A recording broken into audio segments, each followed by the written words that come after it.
Halo teman-teman, selamat datang di Histalga. Bayangkan, ribuan pasang mata menatap lapangan, suasana tegang, jantung berdegup kencang. Dan di tengah semua itu, berdiri seorang kapten yang wajahnya tenang, penuh wibawa. Dialah sosok yang akhirnya mengangkat tinggi medali emas untuk Indonesia di SEA Games 1991. Namanya adalah Robby Darwis. Sebuah nama yang tak hanya dikenal di Bandung, tapi juga harum di seluruh negeri. Seorang bek tangguh, tembok kokoh, sekaligus pemimpin yang disegani lawan maupun kawan. Namun, perjalanan menuju kejayaan itu tidaklah mudah. Robby lahir dari kesederhanaan. Ia tumbuh di jalanan kampung, bermain bola dengan plastik yang diremas jadi bundar, tanpa pernah membayangkan bahwa suatu hari kakinya akan menjejak di panggung tertinggi sepak bola Indonesia. Inilah kisah tentang seorang anak biasa yang berubah menjadi legenda. Kisah tentang loyalitas tanpa batas pada Persib Bandung. Kisah tentang kapten yang mengukir sejarah untuk merah putih. Inilah perjalanan hidup Robby Darwis, legenda sejati sepak bola Indonesia. Robby Darwis lahir di Bandung pada 30 Oktober 1964. Bandung di tahun 60-an bukan kota besar seperti sekarang.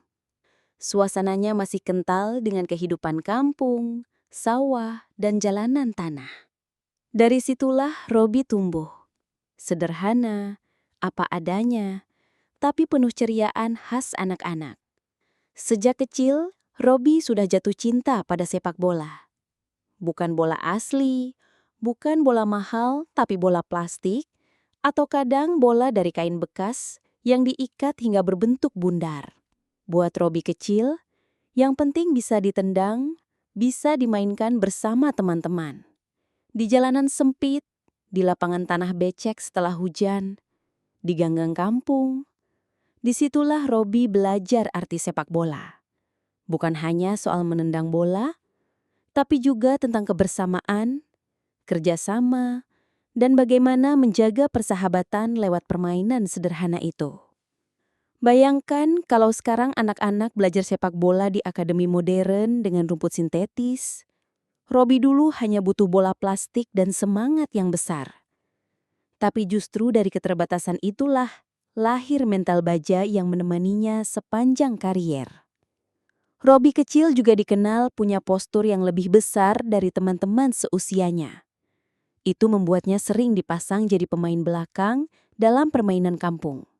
Dan ternyata, disitulah ia menemukan kenyamanan. Tidak mengejar gol, tidak mencari sorotan, tapi justru melindungi, menjaga, dan memastikan gawang tetap aman. Siapa yang sangka, pilihan kecil itu kelak menjadikannya salah satu bek paling tangguh yang pernah dimiliki Indonesia. Sejak remaja, Robby mulai ikut turnamen antar kampung. Dari sana, bakatnya makin terlihat. Para penonton kampung waktu itu sering berkomentar, "Anak ini beda, dia tenang sekali di belakang." Itulah awal mula perjalanan panjang seorang bocah kampung bernama Robby Darwis yang tanpa sadar sedang melangkah menuju panggung besar sepak bola nasional. Setelah melewati masa kecil penuh sepak bola jalanan, Robby Darwis mulai memasuki fase baru, dunia sepak bola semi-profesional. Perjalanannya mulai dari klub kecil bernama Proyek Pasopati pada awal 80-an. Klub ini memang bukan klub besar, tapi di sanalah Robby pertama kali merasakan atmosfer sepak bola yang lebih serius. Dari sekedar main di kampung, kini ia harus belajar disiplin, berlatih teratur, dan menghadapi lawan yang jauh lebih tangguh. Dan ternyata, Robby mampu beradaptasi. Tubuhnya yang tinggi dan kuat, ditambah gaya bermainnya yang tenang, membuat banyak pelatih mulai meliriknya. Tak lama kemudian, Robby mendapat kesempatan bergabung dengan PSTNI, tim yang berhubungan dengan dunia militer. Nah, disinilah mental dan karakternya benar-benar ditempa.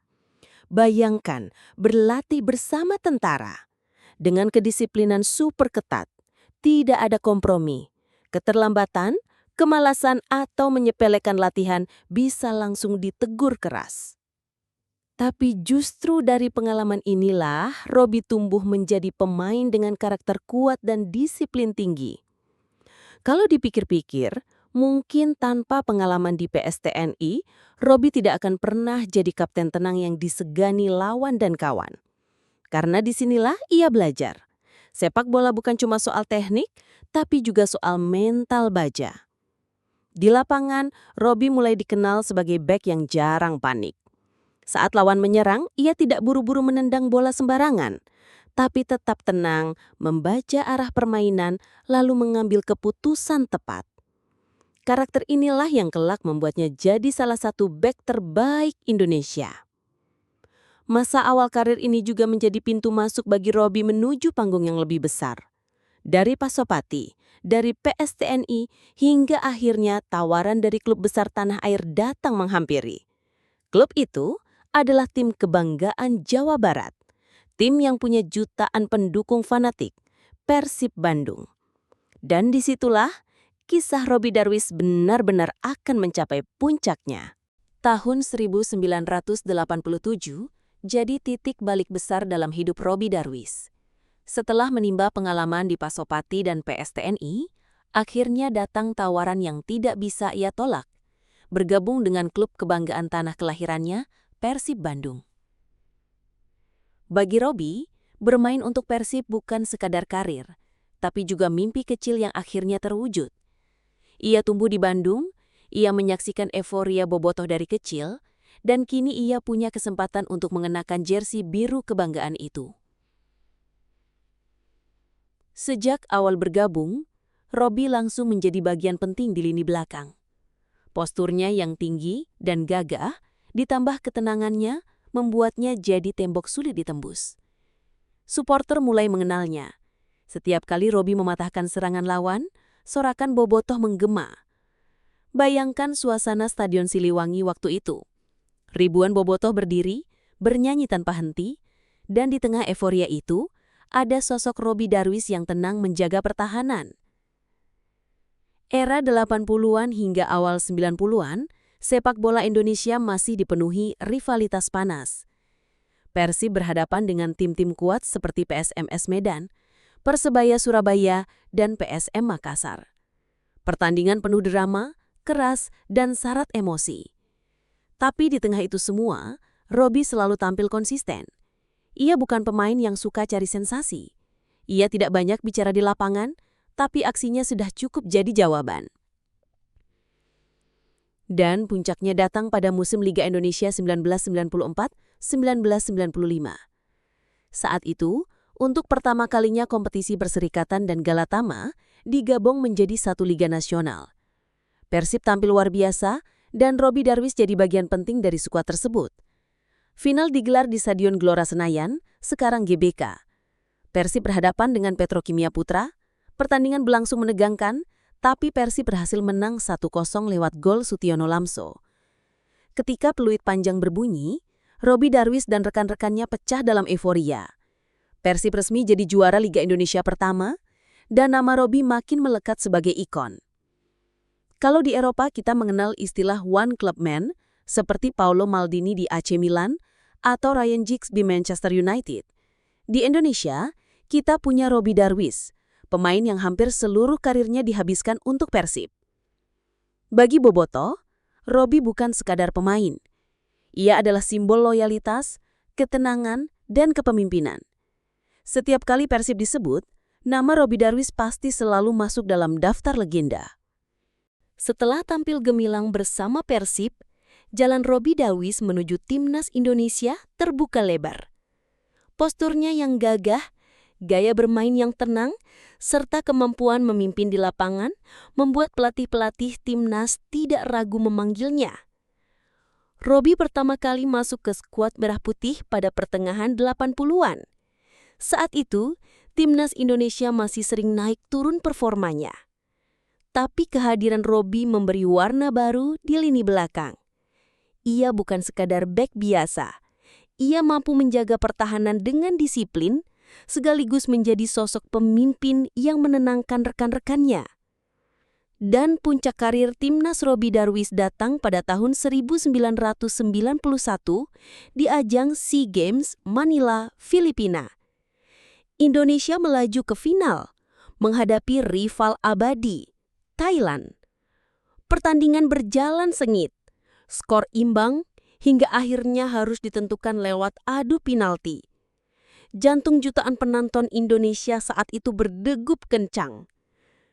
Bayangkan suasananya, puluhan ribu supporter di stadion, jutaan orang menonton dari TV di rumah-rumah sederhana, menahan nafas, menunggu hasil adu penalti. Dan ketika tendangan terakhir masuk, Indonesia menang.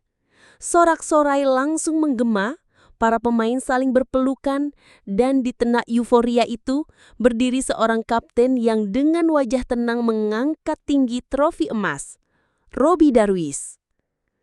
Itu adalah kali pertama timnas Indonesia meraih medali emas sepak bola di ajang SEA Games. Sebuah sejarah yang sampai hari ini masih dikenang. Dan Robby adalah sosok sentral di balik momen tersebut. Teman-teman, ada nggak di sini yang masih ingat momen 1991 itu? Kalau kalian sempat nonton langsung, coba tulis di kolom komentar. Bagaimana rasanya menyaksikan Indonesia juara lewat adu penalti dramatis itu? Bersama timnas, Robby juga tampil di berbagai turnamen internasional lain. Meski tidak selalu berakhir manis, kehadirannya selalu memberi rasa aman di lini belakang. Lawan-lawan dari negara tetangga pun sering menyebut Robby sebagai bek yang sulit dilewati. Yang menarik, meski jadi kapten dan sosok besar di timnas, Robby tetap rendah hati. Ia tidak suka berlebihan di luar lapangan. Ia lebih memilih membiarkan aksinya di lapangan yang berbicara. Dan inilah yang membuat Robby begitu dihormati. Bukan hanya oleh bobotoh, bukan hanya oleh orang Bandung, tapi juga oleh seluruh pecinta sepak bola Indonesia. Kalau kita bicara soal Robby Darwish, tentu bukan cuma soal prestasi dan gelar. Tapi ada satu hal yang bikin dia benar-benar berbeda, gaya bermain dan karakternya di lapangan. Sebagai seorang bek, Robby terkenal tenang. Bayangkan, di tengah tekanan serangan lawan, ketika stadion bergemuruh, banyak pemain lain mungkin akan gugup atau buru-buru buang bola. Tapi Robby tetap kalem. Ia membaca arah bola, mengatur posisi, lalu mengambil keputusan yang tepat. Dia juga punya keunggulan duel udara. Dengan posturnya yang tinggi, hampir setiap bola atas bisa ia menangkan. Tidak heran kalau banyak striker lawan frustasi ketika berhadapan dengannya. Kalau kamu bobotoh atau pernah nonton Robby main, pasti sering lihat kan bagaimana lawan sampai kehabisan akal melewati dia. Tapi yang lebih istimewa dari Robby adalah kepemimpinan. Ia bukan kapten yang berteriak-teriak tanpa henti. Justru sebaliknya, ia memimpin dengan contoh. Ia menunjukkan disiplin, kerja keras, dan keteguhan hati. Dan dari situlah rekan-rekannya terinspirasi. Di luar lapangan, Robby dikenal sangat sederhana. Tidak sombong, tidak mencari sensasi. Padahal, kalau ia mau, status legenda bisa dipakai untuk hidup glamor. Tapi Robby memilih jalan lain. Rendah hati, membumi, tetap jadi orang kampung yang tidak pernah lupa asal-usulnya. Jadi, Robby Darwish adalah paket lengkap. Bek tangguh, kapten berwibawa, dan manusia yang tetap sederhana meski jadi legenda. Dan begitulah perjalanan panjang seorang Robby Darwish. Dari bocah Bandung yang bermain bola di jalanan sederhana, hingga menjelma menjadi kapten tangguh yang mengangkat trofi emas SEA Games 1991, serta membawa Persib ke puncak kejayaan Liga Indonesia pertama. Kisah Robby adalah kisah tentang loyalitas, tentang bagaimana cinta pada satu klub bisa bertahan seumur hidup.